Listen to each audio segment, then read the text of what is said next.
త్రిదశ rice, అన్నింటికీ దగ్గరగా మీ మనసుకి మరింత దగ్గరగా. త్రిదశ రైస్, వేర్ లైఫ్ షైన్స్. మీరు ఇంతకుముందు గరికపాటి గారి గురించి అన్నారు కదా, రంగనాయకమ్మ గారు మాట్లాడిన మాటలు విన్నారా ఒకసారి? ఆవిడ మాట్లాడిన తప్పేనండి. ఒకసారి వినిపిస్తాను, వినండి. ఒకసారి వినండి. ఒకసారి వినండి. ఏంటి వాళ్ళ సంకలు, వాళ్ళ రొమ్ములు, వాళ్ళ తొడలు, వాళ్ళ పిర్రలు ఎందుకు చూపించుకుంటున్నారు? ఎందుకు అంటే ఏంటి? మగాడిని ఆకర్షించాలని. ఇది అంటే ఆమె ఏమన్నారంటే, మగవాడైనా ఆడవాళ్ళైనా మగవాడు సట్టిప్పుకుని స్త్రీల ముందు తిరగడమో తప్పే, ఆడవారు కూడా ప్రైవేట్ పార్ట్స్ అని మగవాళ్ళకి ఎగ్జిబిట్ చేసేలాగా చూపించడం తప్పే అని అన్నారు ఆమె. అంటే డ్రెస్సుల్లో ఎవరి ఇష్టం ఎవరి స్వేచ్ఛ అనేది మగవాడికి ఆడవారికి ఉండదు, ఓ సభ్యతా సంస్కారం అనేది ఉంటుంది అని ఈమె అన్నారు. ఇప్పుడు ఆవిడ మాట్లాడింది మొత్తం ఇప్పుకుని తిరిగితే సంగతి అండి. మీరు జనరలైజ్ చేస్తుంది.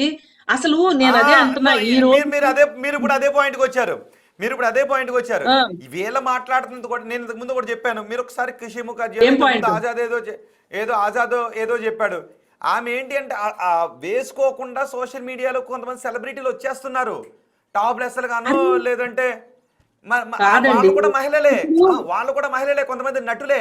అంటే మరి వాళ్ళు సమాజంలోనే ఉన్నారు కదా. ఇక్కడ అనసూయో వీళ్ళు అని కాదు, వీళ్ళని మించి మీరు మోకాలు పై వరకు వేసుకోండి అంటే వాళ్ళు మోకాలు పైన దాటి ఇంకొంచెం వేసుకున్నారు.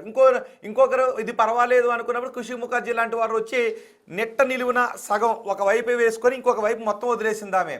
సో ఇలాంటి వాళ్ళ గురించి ఏదైనా చెప్పాలా అవసరం లేదా అన్న దాని గురించి. సో ఇలాంటి వాళ్ళు ఒకతే కాదు, ఆమె పదుల సంఖ్యలో ఉన్నారు. నేను ఒకసారి మీకు వీడియో చూపించి తెలుగులో మాట్లాడుతున్నటువంటి వాళ్ళు, తెలుగులో ఉన్నటువంటి వీడియోస్ నేను మీకు చూపిస్తా. అందులో ఉన్నది కూడా ఒకటి చెప్తా వినండి.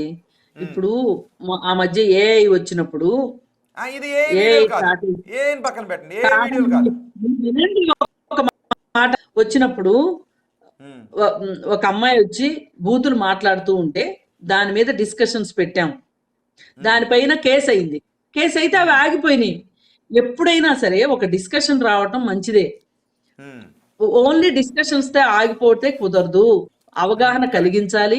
అలాగే ఏదైనా ఇప్పుడు మీరు కొంతమంది సినిమా హీరోయిన్ల గురించి మాట్లాడుతున్నారు. వాళ్ళపైన ఎవరైనా శేఖర్ భాష లాంటి గొప్ప మహానుభావులు, రాజా రామ్మోహన్ రాయ్ లాంటి వాళ్ళు ఇది కేసులు వేయొచ్చు. ఎవరైనా వద్దన్నారు, వీళ్ళని ఎవరు ఆపారు? మనం ఏదో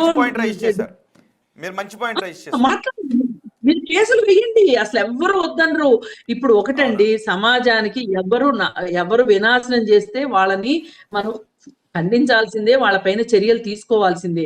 కాకపోతే ఇక్కడ డిస్కషన్స్ ఎలా ఉన్నాయంటే చాలా తెలివిగా ఎలా నడుస్తున్నాయంటే, ఇప్పుడు సింగర్ చిన్మయి పాడిన పాట గురించి ఒక పెద్ద మనిషి 3 రోజుల నుంచి అదే పనిగా మాట్లాడుతున్నాడు.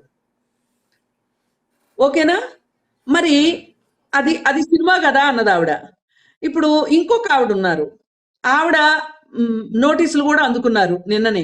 ఆవిడ మరి సినిమాలో చేసిన పాత్రలు కొన్ని ఉన్నాయి. మరి ఆవిడ గురించి ఎందుకు మాట్లాడు ఈ శేఖర్ భాష అంటే ఈయనకు అనుకూలంగా మాట్లాడుతుంది కదా అని ఆవిడ ఒప్పైపోద్దా? అది సినిమా కదా అని వదిలేశాడు ఆవిడ్ని. చిన్మయి దగ్గరకు వచ్చేసరికి సినిమా కదా అని వదిలేయట్లేదు. ఇదండి ఈ డ్యూయల్ అయిపోయేది కాదు. కృష్ణకుమార్ గారు కరెక్టే. మీరు నిజంగానే మీరు కొంత అవగాహన కలిగించారు. చట్టం పర్మిట్ చేసినంత వరకు డ్రెస్సులు వేసుకుంటే మీకు అభ్యంతరం ఏముంది? మీకు ఏదైనా అభ్యంతరం ఉంటే వాళ్ళు ఇదిగో డ్రెస్ వేసుకున్నారు, మాకు నచ్చలేదు, మాకు అభ్యంతరం ఉంది అని కోర్టుకి వెళ్ళండి తప్ప మీరు మోరల్ పోలీసింగ్ చేయకండి. మీరు మోరల్ పోలీసింగ్ చేస్తే మీరు కటకటాల్లోకి వెళ్లాల్సి వస్తుంది అని కృష్ణకుమార్ గారు ఒక చట్టం గురించి క్లియర్ అవగాహన కలిగించే ప్రయత్నం చేశారు. ఓకే, మనం ఇంకొక డిబేట్ నెక్స్ట్ ఇదే అంశం పైన జనాల నుంచి వచ్చే రియాక్షన్స్ సంబంధించి ఇంకొంచెం అవగాహన ఇచ్చే ప్రయత్నం చేద్దాం ఇంకొక రోజు. కృష్ణకుమార్ గారు ఫైనల్గా ఏమైనా చెప్పాలనుకున్నారా? కంక్లూడ్ చేస్తున్నాను. ఒకసారి ఆజాద్ ఉన్నాడు. ఓకే, కృష్ణకుమార్ గారు మీతోనే కంక్లూడ్ చేస్తాను. లేరా ఆజాద్ గారు? మీకే సమయం ఎక్కువ ఇచ్చామని వెళ్ళిపోయాడు ఆజాద్.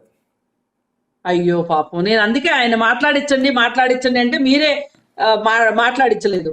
ఒకటండి, అంటే ఒక సామాజిక సలహాలు కొంచెం అమూల్యమైనవి కదా. నేను ఒకటే చెప్పదలుచుకున్నానండి.